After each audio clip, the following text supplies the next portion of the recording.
Welcome to the Read Along, a mini book club for your ears. I'm your host, Scott. I'm your other host, Anita. And join us on a journey through a good book, One chapter at a time.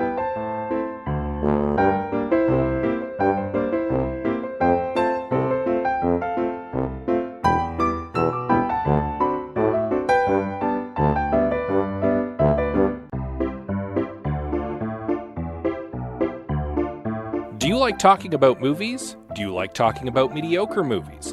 Do you like talking about how you could have fixed mediocre movies? Well, I certainly do, and you can listen to me, Scott C. Bourgeois, along with my co-hosts Greg Beaver and Liam Creswick, as we give our notes in I Have Some Notes. You can follow it now on your podcatcher of choice or support it by visiting patreon.com/I Have Some Notes.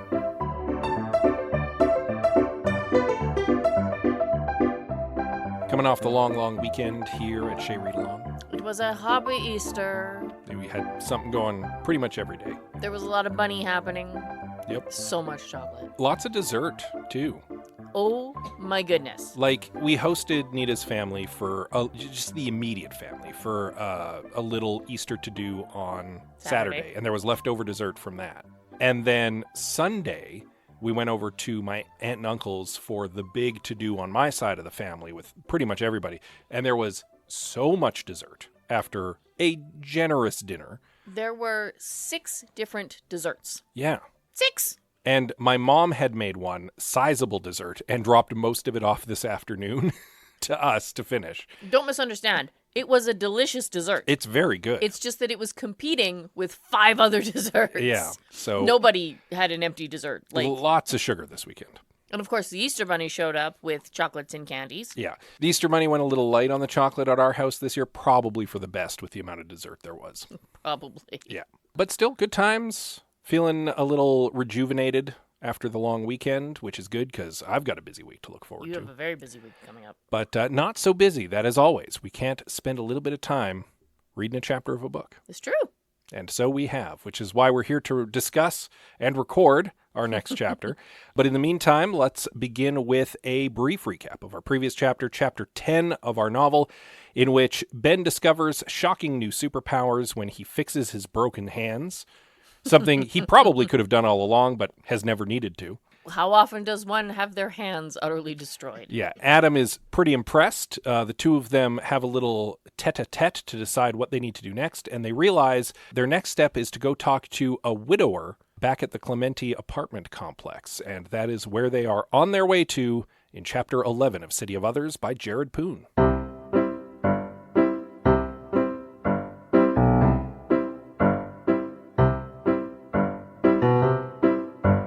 I say they were on their way there, but actually, like, smash cut to the apartment. Basically. There's no travel time. We're just there. Yeah. Yeah. We sort of skip from the end of the chapter when Ben's like, we have to go to Clementi, to opening of next chapter in Clementi. Here we go. Yeah.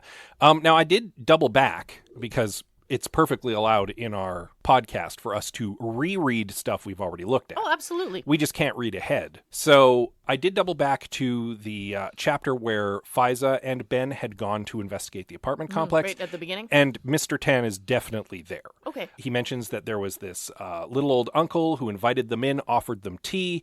He had pictures of his time as a volunteer firefighter, pictures of his deceased wife around, and mentioned that his kids had gone off to Australia for university. Yeah. And that is indeed Mr. Tan. Yeah, that all tracks. Yeah, that's one of the people they spoke to. He wasn't mentioned by name there, but we're back in his apartment now. Mm-hmm. And he's just as friendly as before. Come on in, have some tea. Insisting, in fact. Like, Indeed. Ben and Adam don't get a choice. They do not. They are having tea. Indeed.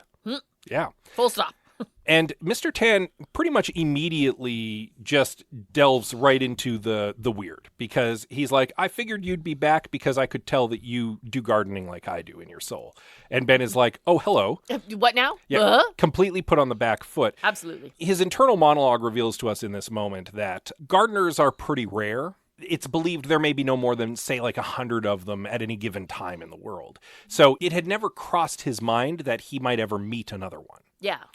And to meet one in the same city, Yeah. probably very rare, and one who recognizes him as a fellow gardener immediately. Yeah, and This really throws him. Ben actually has a moment where he's like, oh, maybe that's something that gardeners can do. And again, just like healing his hands, it's never come up. Yeah, maybe. And indeed, he does kind of peer into Mr. Tan's soul later in the chapter. So this is probably just, again, an ability that he has always had, but never tapped into before. Yeah, because never had reason to. Exactly. There's never been an opportunity. So I want to also address, earlier in the book, I had posited that Ben's abilities might be perceived by him as gardening, but it might be different for other people with the same abilities. But this chapter really kind of spells out that maybe it is just like an internal garden for everybody. Yeah. Maybe your garden looks different, but it's still gardening it's of the soul. A garden, yeah, which makes sense. Mr. Tan sits down with them and begins kind of talking about primarily his wife. But yeah. Yeah. This is a man who's very rooted in the memory of his wife. And it becomes very clear to Ben very quickly that whereas Ben has spent his time in his soul garden, kind of pruning and tending and improving himself in various ways, Mr. Tan's been doing one singular thing this whole time. Yes. And that is tending to his grief and the memory of his wife. Yes, which is like the sole purpose of his soul garden. Yeah. No pun intended. No. I think that was his incident, was losing his wife. Oh, no, for right? sure. Ben Obviously. pretty much nails that is almost certainly what made him into a gardener. Yeah. And so his garden, lovely as it is growing entirely of grief. And so when Mr. Tan interacts with other people, that is what he is sowing in other people, is these memories of his wife and his grief. This is the moment where Ben realizes that as a gardener, if you can peer into someone else's soul, you can also do some gardening in there too. And Mr. Tan has to a certain degree, has been planting the seeds of his wife's memory in other people. And this clocks something for him. He's like, this is why when we were exploring Clementi the first time, there were all these advertisements for people giving piano lessons like his wife used to. It's why all the ladies are wearing the same outfit, probably an outfit that his wife regularly wore. It's because he's giving them all memories of his wife.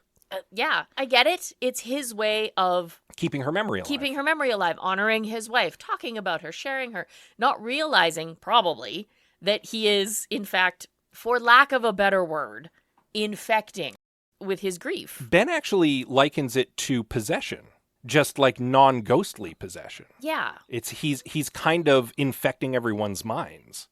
Yeah.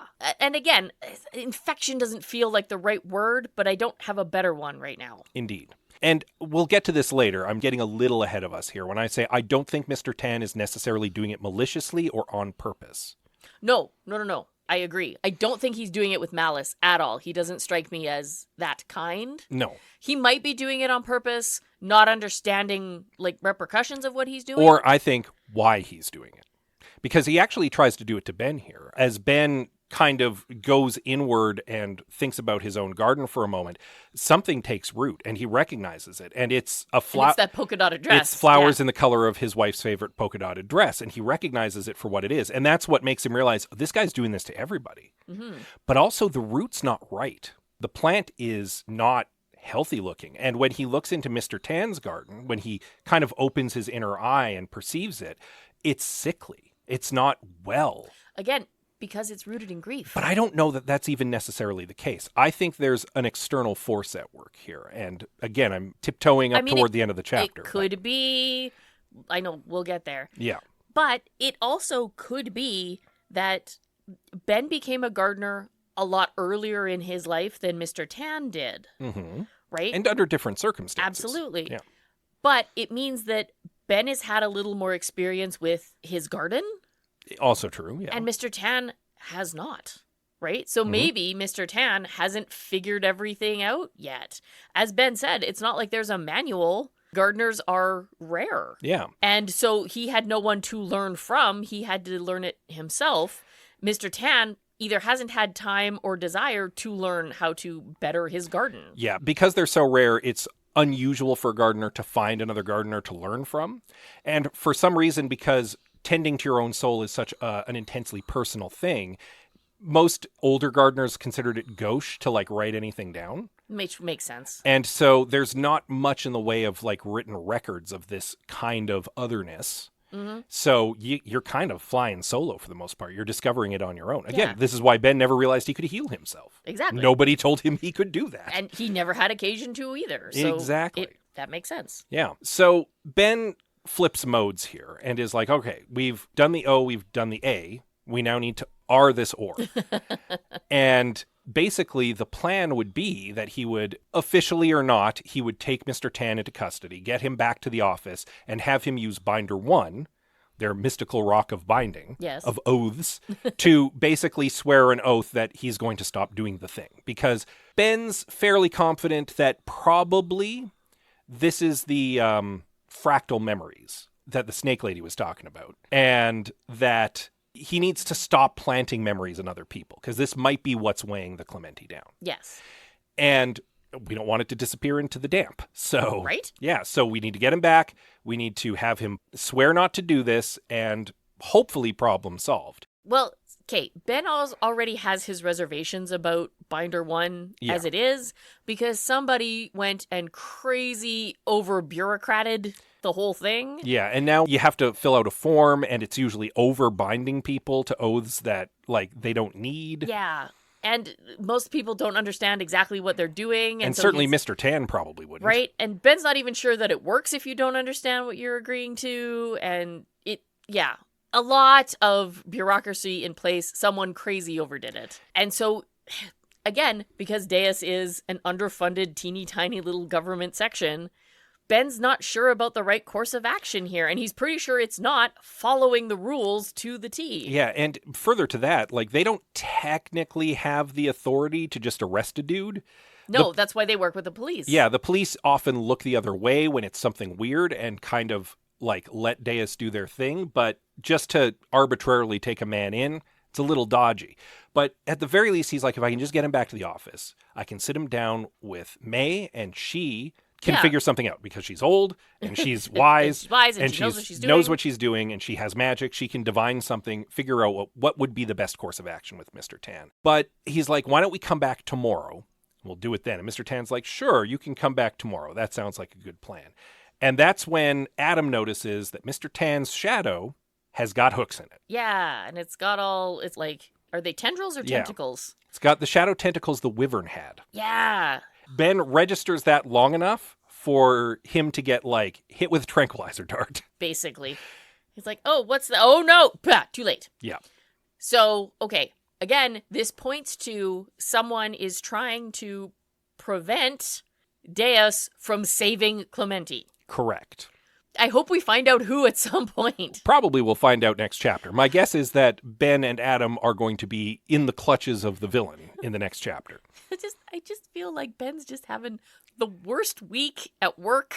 I mean, ever. We don't necessarily know that that's the case, because Ben has not been surprised by a lot of what he's encountered so far. This is definitely an unusual and unique case, but it might not be the weirdest or even the most dangerous case he's been involved in. Still, seems like a rough week. It has been a rough week. Right? It's been a lot. So Mr. Tan's got control tentacles in him, the same way the wyvern did. And that, to me, indicates that Mr. Tan is not sinking Clementi maliciously or necessarily of his own volition.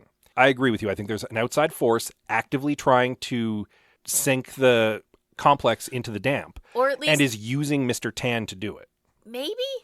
Again, I don't know if someone is forcing the sink or simply wants it to happen because it's happening on its own. It could be a little of column A and a little bit of column B. It really could. Because it could be that it was happening naturally and now they're just pushing it along. Or it could be they've found someone who can make it happen and they're making him do it. It could be that too. Yeah. I'm not sure. We don't know the motivation behind this yet. Because I don't think we've met the villain yet. I don't think we have either. Indeed. But again, hopefully maybe next chapter. I mean, maybe we have and we don't know it.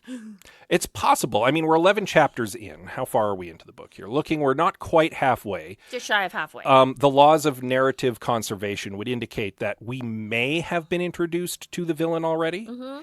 But... if we haven't yet, it's coming soon. Yeah, agreed. It's possible, but who knows? Who knows? So mysteries abound still. Maybe we'll get some answers to those mysteries in the next chapter. That would be nice. So you'll want to read up on that in time for next week. That would be chapter 12 of our novel. In the meantime, as always, you can give us a little rating and review on your podcatcher of choice. Yes, please, because we appreciate you and your feedbacks. We do. We also like to hear from you on the social media. Of course, there's a whole selection. Pick your favorite. We are on Facebook, Instagram, Blue Sky, and Goodreads. We are at the Read Along on most of those. Yeah, you can also join our new Discord server. Sure, come over, have a chat. We have the link to that on all of our social medias and also on the show notes below. Absolutely. You can also send us an email. Please do. You can find us at thereadalong@gmail.com. And with that said, as always, we love you very much, and we'll see you next time. I wonder if the cat has anything to do with this.